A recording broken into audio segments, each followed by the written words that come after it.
Bonjour à toutes et à tous et merci d'être avec nous aujourd'hui pour cette rencontre avec Luc-Michel Foissier, auteur des Pantoufles. C'est publié chez L'Arbre Vengeur, Folio pour la version poche. Bonjour Luc-Michel.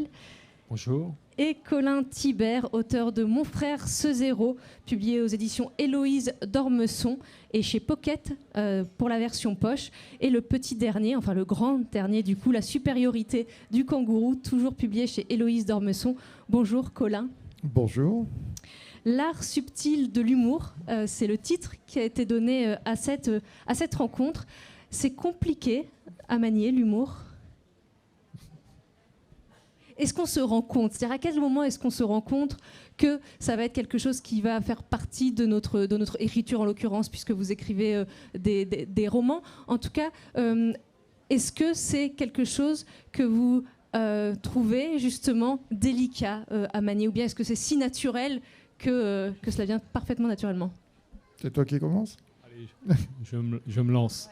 En fait, l'humour, c'est délicat à manier. C'est-à-dire qu'il y a déjà, dans l'écriture d'un livre, deux parties au niveau de l'humour. Il y a l'humour de situation, donc là qui peut être très divers, mais ça ne suffit pas. Enfin, à mon humble avis, ça ne suffit pas. Et je pense que le style doit être aussi en adéquation. Et donc là, c'est peut-être là où il y a le travail le plus important, c'est de trouver le ton qui va avec ce qu'on a raconté. Et si possible, en ce qui me concerne en tout cas, j'essaye au maximum d'éviter l'écueil de la vulgarité ou du trop facile. Donc j'essaye d'allier à la fois les traits d'esprit, mais aussi avec une écriture qui est un petit peu quand même élégante, parce que je trouve que l'humour, ça prend encore plus de relief en étant un petit peu élégant, quoi. Colin. Je dois dire que je ne me suis jamais posé beaucoup de questions. Je suis né avec... c'est un état naturel. J'ai toujours posé un regard... Vous êtes tombé dans la marmite quand vous étiez petit. Oui, un peu. J'ai toujours posé un regard décalé sur les choses. Ça m'a valu beaucoup d'ennuis quand j'étais petit.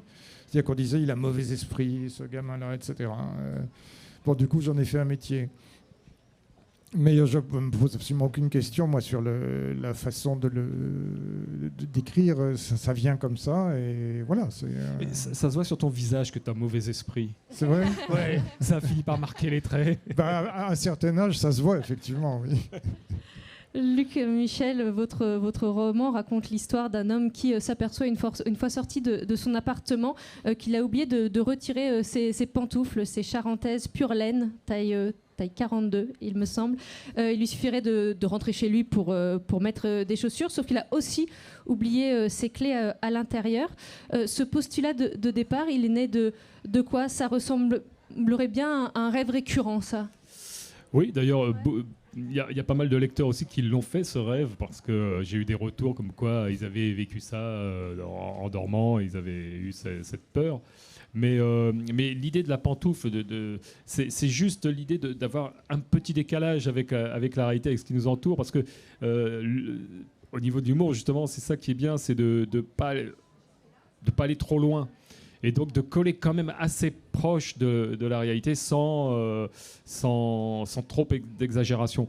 J'en veux pour preuve, pas forcément une référence de roman, mais quand on prend un film comme Les Bronzés font du ski, qui marche et puis qui a eu des diffusions et des rediffusions et qui plaît toujours autant, c'est parce que c'est le genre de film qui montre bien nos petits travers avec un tout petit léger décalage, une toute petite exagération parfois, et c'est là que je trouve que ça prend son sel, l'humour, avec ce petit grain de sable justement qui procède, qui permet cette petite distanciation, ce petit écart, mais qui amène là où on peut s'engouffrer le rire, quoi. Puisque évidemment tout le monde, et on va revenir là-dessus, mais observe ces pantoufles, d'un seul coup ça va être comme un super pouvoir, puisque finalement toutes les personnes qu'il va le rencontrer, ou toutes les situations dans lesquelles il va se retrouver vont d'un seul coup très bien se dérouler. En tout cas, c'est vraiment, ça devient une force, et c'est là où justement c'est intéressant, c'est de voir le regard des autres un petit peu là-dessus, et comment est-ce que finalement on est là où on l'attend pas. Bah oui, et en plus la pantoufle, ça a quelque chose de moelleux, ça apporte quelque chose de moelleux, un autre rythme, et donc le personnage comme ça qui marche avec ses charentaises, parce que c'est pas n'importe quelle pantoufle, hein. Attention, quand on a décidé d'être pantouflard, il faut y aller à fond, donc c'est de la charentaise. pure laine, taille 42. Et c'est vrai que ça amène à marcher à un autre rythme que les autres, à tous les points de vue. Et donc, là encore, à être décalé. Et le regard des autres change sur le personnage, sa famille, ses amis, etc. Mais son propre regard va changer aussi parce que voilà, il n'est plus au même rythme que les autres. Donc, ça lui permet d'avoir une acuité différente sur le monde qui l'entoure. Et donc, d'avoir un regard un petit peu moqueur quand même, malgré tout. Et donc ça change les relations, ça change la donne de ce qui se passe d'habitude, quoi. Vous parlez de rythme, Colin, dans votre roman. Le rythme est plutôt effréné, au contraire, puisque c'est une grande aventure dans laquelle s'embarquent vos personnages. Dans Mon frère, ce zéro, on retrouve le personnage de Sylvain Canard, qui travaille comme commis de cuisine dans un établissement de santé haut de gamme. Établissement dans lequel réside un vieux monsieur à qui il manque un petit quart d'heure de cuisson, selon Canard. On reconnaît là le petit regard. Oui. Vieux monsieur qui se trouve être le jumeau d'un grand patron du CAC 40. Et Canard va alors se mettre en tête d'enlever Julien, puisque c'est son prénom, pour le faire passer pour son frère richissime dans une banque, lui faire signer un ordre de virement pour d'un seul coup ajouter quelques petits zéros à son compte en banque. Pour ce faire, il va s'adjoindre l'aide de deux complices, Antoine et Jean-Jacques. On va revenir sur ces personnages. Comment est-ce que vous est venue cette idée folle? Est-ce que c'est en regardant la une de Challenge? C'est la une de quel magazine qu'il fait ce grand patron? C'est ça, c'est Challenge. Oui. Mais en fait, j'ai toujours confondu Arnaud et Pinault. On parle toujours des deux et je ne sais jamais lequel est lequel. Et donc, je me suis dit, voilà, c'est des sortes de jumeaux. Voilà, c'est peut-être parti de là. Canard est un personnage qui a presque existé. C'est qu'à une époque de ma vie, j'ai fréquenté des gens assez marginaux, on veut dire. Et des canards, j'en ai vu des dizaines, en fait, d'adorables crétins avec des chimères dans la tête, etc. Donc voilà, faire rencontrer l'un et l'autre, c'était pas très difficile.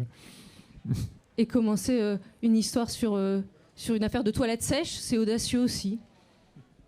Enfin, c'est une évidence que chacun connaît tous les jours. C'est un problème qui nous concerne tous. Donc, évidemment. Pourquoi ne pas en parler? Et vous parliez des marginaux qui vous intéressaient. Je parlais des deux personnages qui vont aider Canard dans cette grande idée, dans ce grand projet. Oui, ce grand projet, oui. Il y en a un qui est... Enfin, je les aime bien tous les deux. Il y en a un qui est franchement antipathique. C'est Jean-Jacques, qui est un type absolument odieux, qui vit des femmes. Enfin, il vit d'une femme. Il est épouvantable. Il profite de son physique, il est avantageux, il se prend pour je sais pas quoi. Donc lui est très antipathique. L'autre, en revanche, est absolument adorable. C'est un gentil gars qui a toujours espéré changer le monde, qui a milité énormément à la CGT, puis ensuite chez les écolos, qui espère vraiment il s'excuse tout le temps, il s'excuse d'exister. Il est pitoyable et adorable. Mais bon, ça n'en fait pas un génie. Et trois abrutis qui se réunissent, ça fait pas non plus un cerveau. Voilà. Donc tout va très mal se passer, on ne vous le cache pas. Et effectivement, puisqu'on sait dès le début qu'ils vont droit dans le mur, on sait qu'ils vont se planter, c'est une évidence, mais on a envie de savoir comment et surtout à quel point est-ce qu'ils vont se planter. Est-ce que justement vous saviez dès le début dans l'écriture à quel point ça allait être une catastrophe, ou est-ce que vous vous êtes laissé embarquer par ces personnages? Parce qu'on imagine un peu ça, c'est-à-dire qu'on imagine, on a les personnages, on les met ensemble et après ça s'enchaîne en fait, parce que ça peut être qu'une catastrophe. Oui, je savais que ça allait mal se terminer, ça pouvait pas être autrement. Mais en fait, beaucoup de choses sont arrivées en cours d'écriture, effectivement. Le personnage du détective, qui est assez gratiné aussi, il est venu en cours de route et il me paraissait intéressant. Et on ne va pas vous révéler évidemment la fin de l'histoire, mais un autre personnage qui apparaît beaucoup plus tard dans le livre, voilà. Et il n'était pas prévu au départ et finalement il a un rôle très important.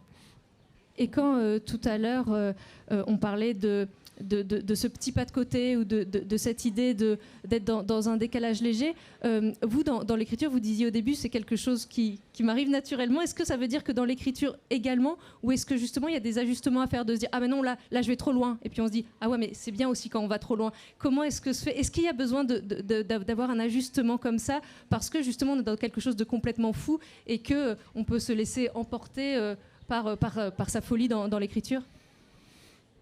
J'ai du mal à répondre à ça, moi. Voilà, comme je le disais, c'est pas, ça vient comme ça. Après, maintenant, tout le monde ne rit pas des mêmes choses. C'est-à-dire que vous avez des lecteurs qui, sans doute, vont tout dire « Oh, c'est pas très marrant » ou « c'est ceci ou cela ». Voilà, on s'adresse pas Moi, ce qui m'a fait toujours rire, à c'est tout que le j'ai monde, regardé mais- des chroniques et j'ai entendu des gens qui disaient j'ai adoré, j'ai absolument adoré. Bon, l'humour est un peu... bon, je le donnerai pas à ma mère, mais j'ai adoré. Et je trouvais ça bien. Et évidemment, c'est comme plein d'autres choses, mais peut-être l'humour encore plus. C'est quelque chose de tellement personnel en réalité, parce qu'il y a différents types d'humour et on ne rigole évidemment pas du tout des mêmes choses. C'est clivant, l'humour.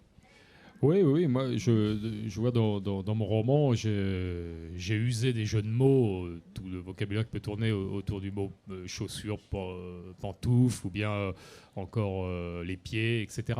Peinard avec mes panards. Voilà, dans... peinard avec mes panards au chaud. Mais il faut en user, pas en abuser. C'est un juste milieu à mais, trouver. Et il a fallu que, effectivement, comme vous le disiez, on peut se laisser embarquer, en mettre trop. Par exemple, moi, je sais qu'à un moment donné, le travail a consisté à en enlever.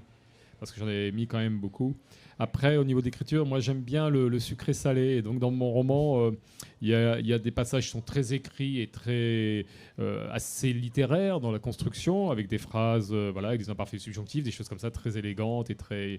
Et puis... Derrière, c'est le jeu sucré-salé, c'est-à-dire qu'on peut se permettre une petite chose triviale, quelque chose qui vient justement ponctuer un passage, et ça amène une note assez cocasse, parce qu'il y a ce contraste. Et l'humour, il faut que ça provoque un peu, que ça bouge un peu le lecteur. Parce que si c'est un humour un peu pépère, bien que le titre soit Les Pantoufles, le roman n'a rien de pépère, c'est quand même un roman qui se veut dynamique. Et donc, il fallait avoir du rythme comme ça. De la même façon avec les phrases, moi ce que j'aime bien, c'est aussi faire des phrases avec quelquefois des incises. Et donc, du coup, ça fait un pas de côté, comme mon personnage. Donc, le style allait avec le propos, là, encore une fois. Le personnage fait un pas de côté, se met délibérément un petit peu en marge. Et ben dans une phrase, quand on la construit, si on fait une incise et qu'on fait une petite digression, il peut y avoir des fois un effet comique parce qu'on parle de quelque chose et puis bon, j'abandonne, ça avait l'air très important ce dont je parlais, mais en fait je vais vous parler d'autre chose et on revient dessus. Donc ça, c'est des effets de style qui me plaisent beaucoup, moi, dans la construction. Oui, effectivement, et on en parlait un petit peu tout à l'heure. Il y a vraiment aussi cette question du rythme des choses, quand est-ce qu'elles arrivent, comment est-ce qu'elles surprennent le lecteur, la lectrice. Quand on est face à des humoristes qui sont sur scène, on sait à quel point le rythme est important et que l'écrit, il peut y avoir exactement les mêmes mots prononcés par deux personnes différentes. Le petit silence mis juste avant va faire que ça va être drôle. Exactement, et l'utilisation de la ponctuation, une virgule, un espace, la parenthèse, c'est génial pour faire de l'humour, parce que là encore, on est dans son propos, et puis tout d'un coup, bon, attendez, là, je laisse tout tomber, je vous dis quelque chose, mais en même temps, ça prend tout son sel, parce que justement, c'est mis un peu en avant avec cette parenthèse. Et pareil, ce qui est amusant, c'est de jouer avec le lecteur et des fois de planquer un truc en plein milieu d'un paragraphe. Il voit le paragraphe bien dense, bien condensé, va lire, et puis tout d'un coup, en plein dedans, il y a quelque chose de caché. C'est pas forcément la fin du paragraphe, c'est en plein milieu. Il y a tout un jeu de construction comme ça, d'écriture qui est très intéressant et qui permet justement de ménager des effets pour le lecteur. Parce qu'il ne faut pas qu'il s'attende à ce qu'il y ait un effet comique à chaque fois qu'on termine un chapitre ou à chaque fois qu'on termine un paragraphe. Et on peut glisser des choses comme ça, et ça, j'aime beaucoup surprendre le lecteur comme ça. Et ça fonctionne très bien. Et on le disait tout à l'heure, là où les personnages de Colin vont à la catastrophe, c'est une certitude. Votre personnage, bien au contraire, on le disait, il va lui arriver plein de choses très heureuses. Charentaise aux pieds, je vous lis. Alors que j'eusse dû connaître le désarroi le plus complet depuis le moment où, sortant de mon appartement, j'avais oublié mes clés, je commençais à réaliser que les choses ne se passaient pas si mal, après tout. Mes pantoufles, incontestablement, me permettaient de glisser sur les aspérités qui parsemaient le chemin. Il m'apparaissait dorénavant inenvisageable de m'asseoir sur le côté pour me déchausser. Comment est-ce que vous avez imaginé toutes ces situations ensuite dans lesquelles ce personnage se trouve et qui lui font dire que finalement, pourquoi se déchausser puisque tout se passe si bien depuis que j'ai mes charentaises aux pieds?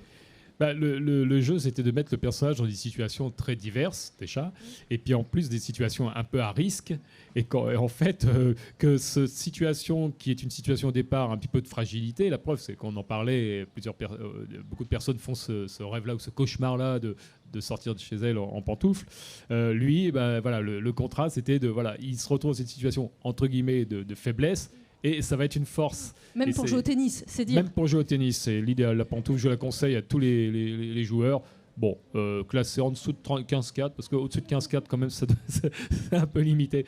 Mais un bon petit 32-33 au classement, bah voilà, avec des pantoufles, on se sent à l'aise, on glisse, on a un côté Jean Borotra, lui c'était les espadrilles, moi mon personnage ce sont les pantoufles. Mais voilà, il va même réussir à gagner un match de tennis en pantoufles.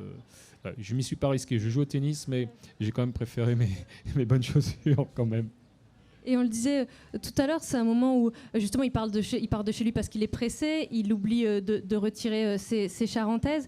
On est aussi dans un temps où tout s'accélère. Et quelque part, le fait de ralentir le pas, ça devient aussi une philosophie de vie. Et c'est quelque chose aussi avec l'humour, c'est que quand même extrêmement souvent on se sert justement de l'humour, j'allais dire presque comme cheval de Troie, enfin pour raconter des choses. Et là vraiment c'est quelque chose sur ce temps qui s'accélère tout le temps. Eh ben, c'est un livre quand même de résistance, parce que bon, de l'humour, pour avoir de l'humour gratuit, bon, c'est un peu vain, quoi. C'est pas...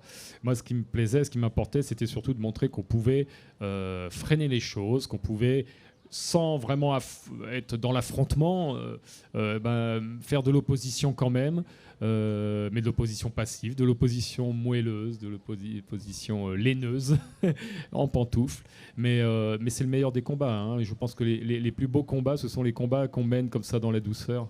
Ce sont les plus efficaces. Les grenades et les coups de boule, non, je ne pense pas que ce soit la solution. La pantoufle, c'est la solution. Colin, vous êtes d'accord avec ça? C'est vrai que vos personnages qui s'apprêtent à faire une action qui est tout à fait répréhensible par la loi, on s'aperçoit au fil du roman que ce ne sont pas du tout les plus malhonnêtes de l'affaire. Absolument, oui. Je pense que tout le monde est malhonnête finalement. Donc c'est plutôt drôle. Mais pas forcément ce qu'on croit. Exactement, et puis il y a toute une partie aussi, enfin au départ quand ils réfléchissent à quoi faire, et je ne sais plus quel personnage fait la réflexion que ça pourrait être de demander une rançon ou de demander à ce que les médias en parlent, et puis dit c'est pas possible puisque le fameux patron du CAC 40 c'est lui qui détient tous les médias, donc ça n'a aucun intérêt de faire parler la presse. Voilà, tout à fait. Enfin bon, on est dans des espèces de cercles comme ça, et c'est des sortes d'évidences qui n'en sont pas, et justement on est dans le décalage du regard là aussi. Dans le décalage du regard, et pour dénoncer aussi un certain cynisme, justement, ce cynisme de l'argent. Je sais que c'est très à la mode de dénoncer. Je dénonce rien du tout. Je raconte ce que je vois. Alors c'est peut-être une dénonciation. Simplement, je vois des choses comme tout le monde, et je dis tiens, oui, ça fonctionne pas très bien, etc. Je porte pas de jugement. J'ai pas de conseils à donner non plus. C'est comme ça. C'est comme ça et ça m'amuse. Non, mais c'est vrai que justement, le fait que vous vous en amusiez, c'est déjà aussi quelque chose. Parce que, et c'est ça qui est fort avec l'humour, c'est qu'on on rit de situations, et d'un seul coup, on se rend compte soit que ça nous confronte à une réalité qu'on n'avait pas forcément vue sous cet angle. Et là, c'est pas forcément le cas dans votre roman Colin, mais il y a quelque chose de très fort avec l'humour quand ce sont des personnages dans lesquels on peut se reconnaître. Et d'un seul coup, le fait de rire de personnages, on se dit, mais en fait, c'est de moi que je ris. J'espère bien, oui. Et quand on se moque des gens aussi, les gens sont toujours persuadés qu'on rit des autres. Donc c'est très confortable finalement. Vous disiez tout à l'heure, Luc Michel, par rapport à ces charentaises, que vous n'aviez pas testé le match de tennis en charentaise. Est-ce que malgré tout, l'envie n'est pas venue de vous dire, je mets mon personnage dans toutes ces situations, et si je m'y essayais? Mais alors, j'ai écrit le livre. Vous avez du basket au pied. Oui, au fur et à mesure, et je me suis vraiment, j'ai eu l'impression d'être dans la peau de mon personnage. J'ai pris le temps de l'écrire pour justement vivre un peu et ressentir ce que pouvait ressentir mon personnage. Ceci dit, j'ai fait l'expérience quand même quand le livre est sorti chez l'Arbre Vengeur. Donc, il a été très soutenu par les libraires, et notamment un libraire parisien qui l'avait mis en coup de cœur. Et je me suis amusé. Je me suis dit, tiens, je vais aller le remercier. Je vais aller dans la librairie. Et puis en clin d'œil, je vais y aller en pantoufles. Et j'avais chaussé des charentaises. Je rentre dans la grande librairie, vraiment une grosse librairie. Et puis je demande, il y avait une employée, une libraire qui était là, assez jeune, et je lui demande est-ce que je peux voir monsieur Untel, hein, et elle me dit oui, il est dans son bureau, je cherchais. Et puis elle baisse la tête, elle voit mes pantoufles. Et là, Elle est arrivée, elle m'a dit non, je crois qu'il est une réunion finalement. J'ai dû passer pour un cinglé.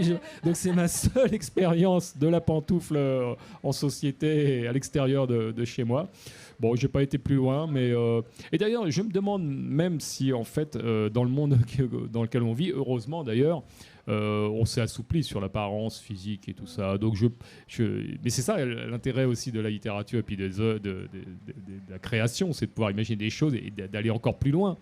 Mais finalement, je pense que quelqu'un qui se baladera en pantoufle ne susciterait peut-être pas autant de réactions que mon personnage, mais c'était amusant d'imaginer tout ça. Oui. Moi, je pensais que le libraire allait sortir de son bureau en pantoufle quand tu l'as raconté. Ça aurait été bien. Non, j'allais rajouter que depuis, j'ai dédicacé dans cette librairie, et là, par contre, il avait installé tout un tas de pantoufles, et je crois que j'ai fait un aficionados de la pantoufle. Hein. Là, c'est un libraire pantouflard à fond maintenant. Colin, dans un entretien, je vous ai entendu parler des femmes de ce roman qui sont également présentes, puisque là on a parlé que des trois personnages principaux et puis du patron du CAC 40 et de son frère jumeau. Il y a aussi ce banquier justement et sa compagne. Et ça rejoint finalement ce que vous disiez tout à l'heure, parce que vous disiez moi je ne fais qu'observer, je dis juste ce qui est et c'est comme ça. Et je vous entendais dire que finalement les femmes dans ce roman étaient quand même nettement, ou en tout cas un peu plus, Oui. dans une certaine réalité, et peut-être avec un peu plus de... Elles ont des cerveaux un peu plus gros. Oui. Alors, considérant les héros que j'ai choisis, c'est pas difficile, mais quand même. C'est vrai, mais je tenais à le souligner quand même. Oui, mais j'en suis très content et très conscient. Les femmes sont très au-dessus. Ah mais moi je trouve que c'est une phrase de conclusion absolument formidable, Colin. Merci infiniment, le temps passe vraiment beaucoup trop vite, mais je vous encourage évidemment toutes et tous à découvrir ces deux formidables romans et également le tout dernier roman de Colin Thibert, La supériorité du kangourou. Merci beaucoup à tous les deux. Vous. Merci. Et pantouflons pour un monde meilleur.